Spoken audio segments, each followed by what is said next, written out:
ಅಣ್ಣ, ಏನಿದೆ ನಿಮ್ಮ ಹೊಲಸ ಕೆಲಸ?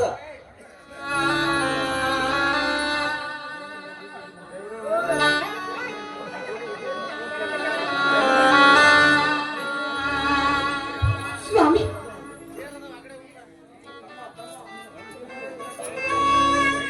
ತಮ್ಮ ತಮ್ಮ, ಅದು ಏನು ಏನು ಅಂದರೆ? ಸಾಕು ನಿಲ್ಲಿಸಣ್ಣ, ದೇಹವನ್ನು ತರಬೇತಿ ಮಾಡುವುದು. ಸುಧಾ, ಯಾಕೆ ನೀವಿಬ್ಬರು ಕದ್ದು ಮುಚ್ಚಿ ಆಡುವುದ ರತಿ ಕಾಮದಾಟ ಅರ್ಧಕ್ಕೆ ನಿಂತು ಹೋಯ್ತೆ? ಸ್ವಾಮಿ, ಎಂತ ಮಾತಾಡ್ತಿದ್ದೀರಿ? ಮಾವನವರು ಅಂತ ಕೆಟ್ಟ ಮನುಷ್ಯರಲ್ಲ ಸ್ವಾಮಿ.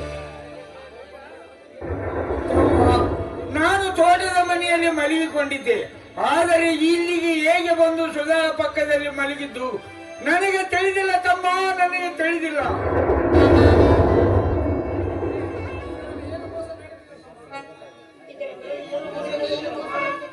ತಮ್ಮ, ಇದರಲ್ಲಿ ಏನೋ ಮೋಸ ನಡೆದಿದೆ ತಮ್ಮ, ನನ್ನನ್ನು ನಂಬು ತಮ್ಮ, ನನ್ನನ್ನು ನಂಬು.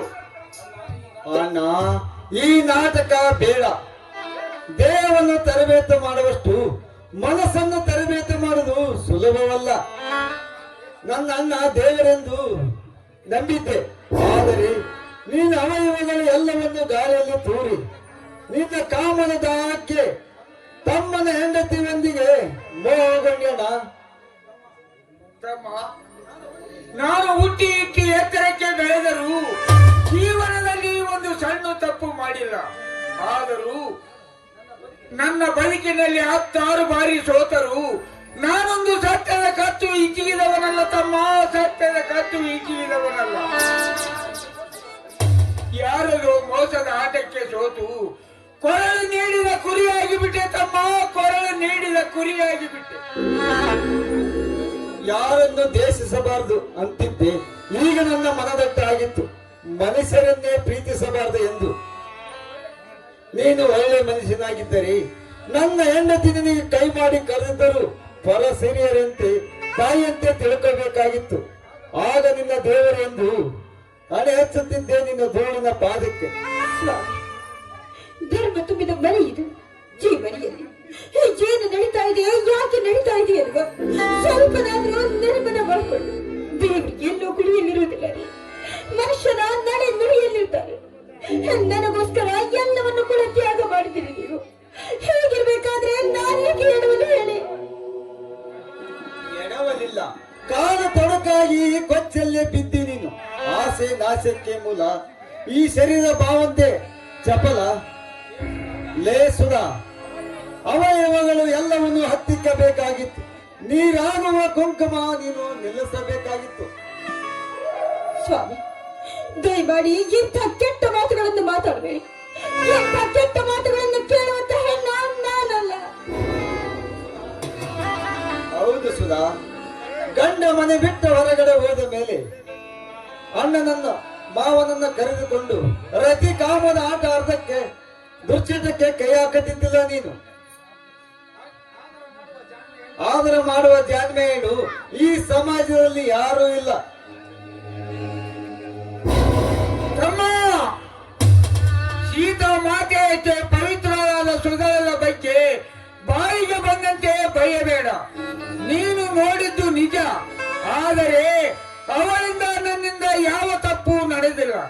ಕ್ಷಣದ ಸುಖಕ್ಕಾಗಿ ತಮ್ಮನ ಹೆಂಡತಿ ಒಂದಿಗೆ ಮಂಚ ಹಂಚಿಕೊಳ್ಳುವ ಮಾನಗೆಟ್ಟ ಮನುಷ್ಯ ನಾನು ಅಲ್ಲ ತಮ್ಮ, ಮಾನಗೆಟ್ಟ ಮನುಷ್ಯ ನಾನು ಅಲ್ಲ.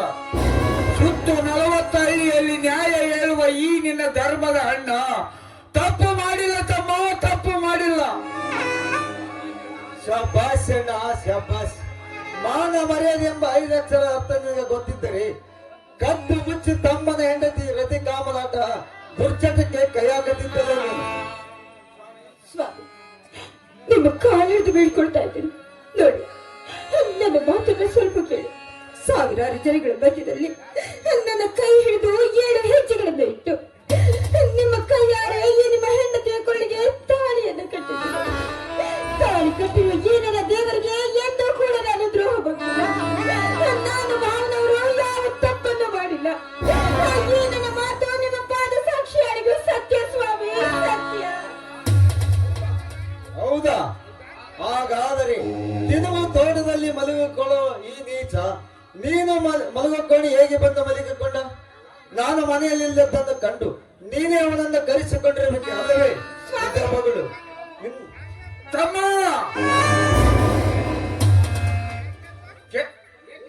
ಏಕೆ ಚುಚ್ಚು ಮಾತುಗಳನ್ನಾಡಿ ನನ್ನನ್ನು ಸಾಯಿಸ್ತಿ?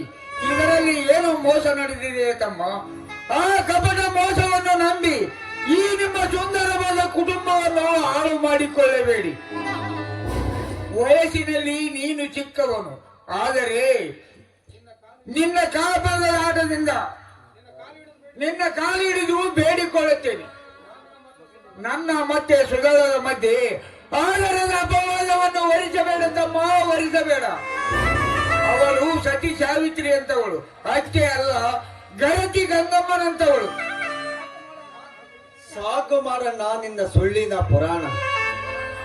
ನನ್ನ ಅಣ್ಣನ ಒಡಲು ಬಂಗಾರದ ಕಡಲು, ಹೃದಯವಂತ, ಸುತ್ತು 40 ಹಳ್ಳಿಗೆ ನ್ಯಾಯ ಹೇಳುವ ನ್ಯಾಯಾಧೀಶ ಎಂದು ನಾನು ನಂಬಿದ್ದೆ.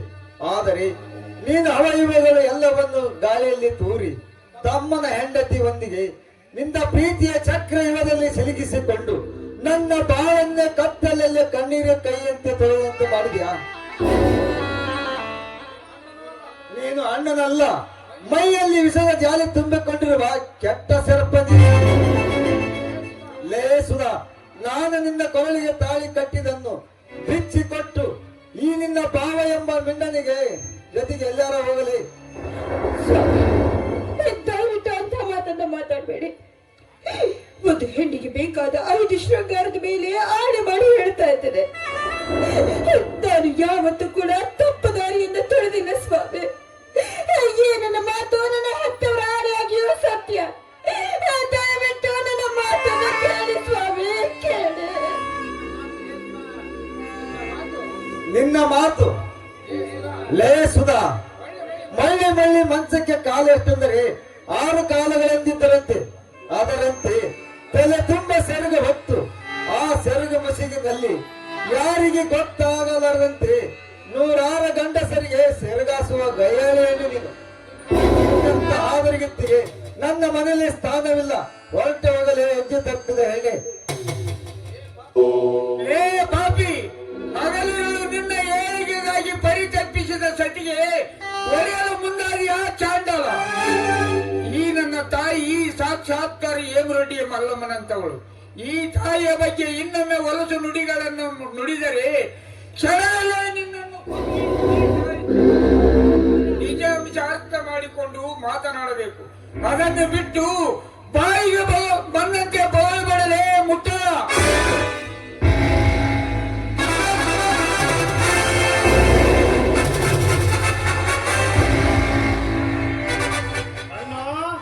ಈ ಧರ್ಮದ ಮನೆಯಲ್ಲಿ ಏನು ನಡೀತಾ ಇದೆ?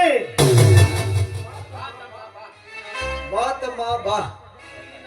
ಈ ನಿನ್ನ ಸತ್ಯವಂತ ಅಣ್ಣ ನಮ್ಮ ಮನೆಯಲ್ಲಿದ್ದನ್ನು ಕಂಡು ಉಪಯೋಗಿಸಿಕೊಂಡು ನಿನ್ನ ಹತ್ತಿಗೆ ಜಟ್ಟಿಗೆ ಮಂಚದ ಮೇಲೆ ಮಲಗಿದ್ದರು. ಗಂಗಾಧರಣ್ಣ, ಏನು ನುಡಿಯುತ್ತಿರುವೆ ನೀನು? ಅಣ್ಣ, ಕುಡಿದು ಮತ್ತಿನಲ್ಲಿ ದೇವತಿ ಅಂತ ನನ್ನ ಅತ್ತಿಗೆ ಮೇಲೆ, ಧರ್ಮವಂತ ಅಣ್ಣನ ಮೇಲೆ ಇಲ್ಲ ಸಲ್ಲದ ಅಪರಾಧ ವರ್ಷಬೇಡ. ಅಣ್ಣ, ನನ್ನ ಎತ್ತಿಗೆ ಅಂದರೆ ಸತಿ ಸೊಕ್ಕುಬಾಯಿ ಅಂತವಳು. ಈ ನನ್ನ ಅಣ್ಣ ಶ್ರೀ ಕಲಿಯುಗದ ಶ್ರೀ ಧರ್ಮರಾಯ ಇದ್ದಂತೆ. ಇವರಿಬ್ಬರು ನಮ್ಮ ಪಾಲಿಗೆ ಎತ್ತ ತಂದೆ ತಾಯಿ ಇದ್ದಂತೆ ಅಣ್ಣ. ನಿನ್ನ ಹೆತ್ತ ತಂದೆ ತಾಯಿ ಅಂತಿರೋ ಮಾನಭಾವ ಈ ನಿನ್ನ ಹೆತ್ತ ತಾಯಿ ಸಖುಬಾಯನ್ನು ತಪ್ಪಿಕೊಂಡು ಮಲಗಿದ್ದು ನಾನೇ ನೋಡಿದ್ದೀನಿ. ಬೇಕಾದರೆ ಅವರಿಬ್ಬರನ್ನು ಕೇಳಿ ನೋಡಿ. ಅಣ್ಣ, ಈ ಗಂಗಾಧರ ಅಣ್ಣ ಹೇಳುವುದು ಸತ್ಯವೇ? ಅತ್ತಿಗೆಮ್ಮ, ಈ ಕಿರಿಯಣ್ಣ ಹೇಳೋದು ನಿಜವೇ? ಹೌದು ಮೈದನ, ಬಾಂಧವರು ನನ್ನ ಪಕ್ಕದಲ್ಲಿ ಬಂದು ಮಲಗಿದ್ದು ನಿಜವೇ. ಆದರೆ ನನ್ನಿಬ್ಬರ ಮಧ್ಯದಲ್ಲಿ ನನ್ನ ಪತಿ ತಿಳಿದುಕೊಂಡಂತೆ ಯಾವ ಕೆಟ್ಟ ಕೆಲಸವೂ ಕೂಡ ನಡೆದಿಲ್ಲ, ಯಾವ ವ್ಯಭಿಚಾರವೂ ಕೂಡ ನಡೆದಿಲ್ಲ. ದಯವಿಟ್ಟು ನನ್ನ ಮಾತನ್ನು ನಂಬಿ. ತಮ್ಮಂದಿರೇ, ನಾನು ತೋಟದಲ್ಲಿ ಮಲಗಿಕೊಂಡಿದ್ದೆ. ಆದರೆ ಹೇಗೆ ಬಂದು ನನ್ನ ಸುಗಳ ಪಕ್ಕದಲ್ಲಿ ಮಲಗಿದ್ದು ನನಗೆ ತಿಳಿದಿಲ್ಲ. ಮೇಲಾಗಿ ರಾತ್ರಿ ನಮ್ಮ ತೋಟದಲ್ಲಿ ನಾಯಿ ಬೊಗಳಕತ್ತಿದ್ದು, ಆದರೂ ನನಗೆ ಎಚ್ಚರವಾಗಲಿಲ್ಲ. ಆದರೂ ಎಂಬ ಸಂಶಯ ಎಂಬ ಬಿರುಗಾಳಿ ನನ್ನ ಕಣ್ಣಿಗೆ ಕಾಣುತ್ತಲೇ ಇದೆ ತಮ್ಮ, ನನ್ನ ಕಣ್ಣಿಗೆ ಕಾಣುತ್ತಲೇ ಇದೆ. ಶ್ರೀ ಶೇಖರ್ ಎಸ್ ಕುಂಬಾರ ಕವಿಗಳೆತ್ತಿ ಕಥೆ ಬರೀಲು ಪ್ರಾರಂಭ ಮಾಡಿದ್ಯಾ. ಅವರು ಬರೀತಿರುವುದು ಕಾಲ್ಪನಿಕೆ ಅಷ್ಟೇ, ಬರೇ 3 ತಾಸಿನ ನಾಟಕ. ಈಗ ನೀನು ಬರೀತಿರುವುದು ನನ್ನ ಜೀವನ ಕತ್ತಲಲ್ಲೇ ಕನವರಿಸಿದಂತೆ ಕಥೆ ಬರೀಲು ಪ್ರಾರಂಭ ಮಾಡಿದ್ಯಾ. ನಿಜ ಬಗಳು, ನನ್ನ ಹೆಂಡತಿಗೆ ನಿನ್ನೊಂದಿಗೆ ಸಂಬಂಧ ಇದೆಯೋ ಇಲ್ಲೋ?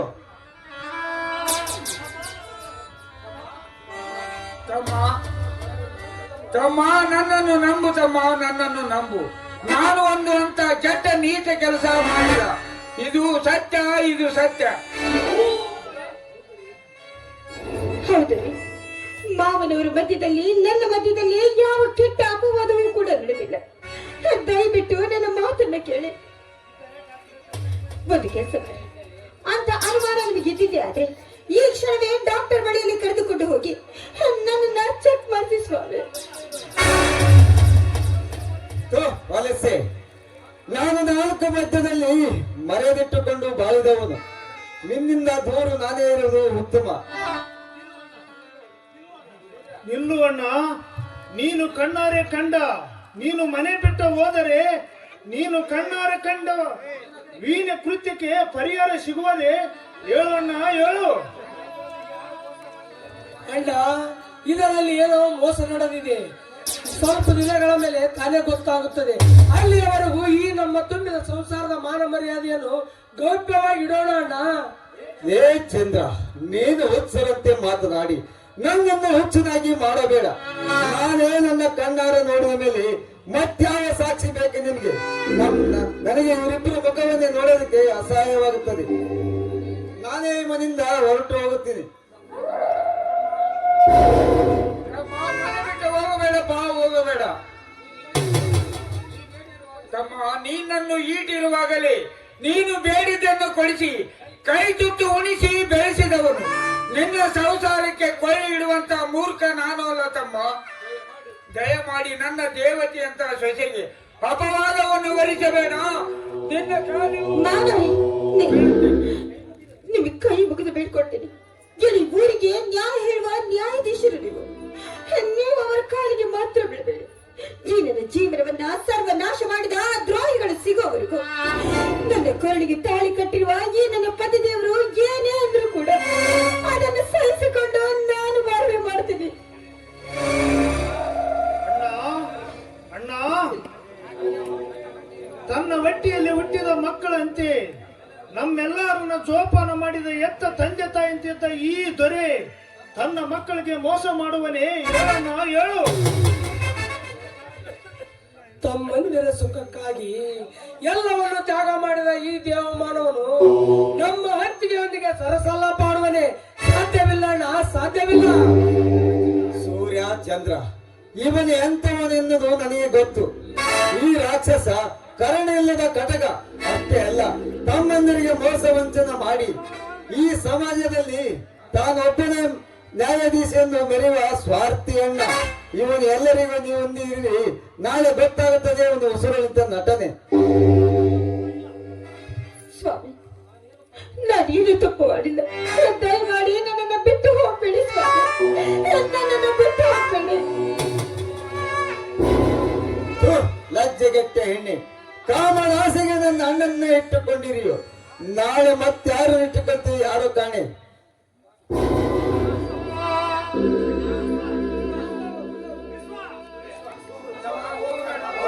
ಹೋಗಬೇಡಪ್ಪ, ಹೋಗ್ಬಿಟ್ನಪ್ಪ, ಹೋಗ್ಬೇಡಪ್ಪ. ಅಣ್ಣ, ತನ್ನ ಅರಿವಿನ ತಪ್ಪು ತನಗೆ ತಿಳಿದ ಮೇಲೆ ಅತ್ತಿಗೆಮ್ಮನನ್ನು ಮತ್ತೆ ಈ ನಮ್ಮನ್ನೆಲ್ಲರನ್ನು ಹುಡುಕಿಕೊಂಡು ಮನೆಗೆ ಬಂದೇ ಬರ್ತು ನನ್ನ ನಂಬಿಕೆ ನನಗಿದೆ ಅಣ್ಣ. ಸೂರ್ಯ, ಅಣ್ಣ ಹತ್ತಿಗೆ ಮರ ಮಧ್ಯೆ ಯಾರು ಉಳಿಯಂಡವರು ಅನ್ನೋದು ನಾವು ಬೇಗನೆ ಪತ್ತೆ ಹಚ್ಚಲೇಬೇಕು. ಅಣ್ಣ ಅತ್ತಿಗೆಮ್ಮ, ನೀವೇನು ನೊಂದುಕೊಳ್ಳಬೇಡ್ರಿ.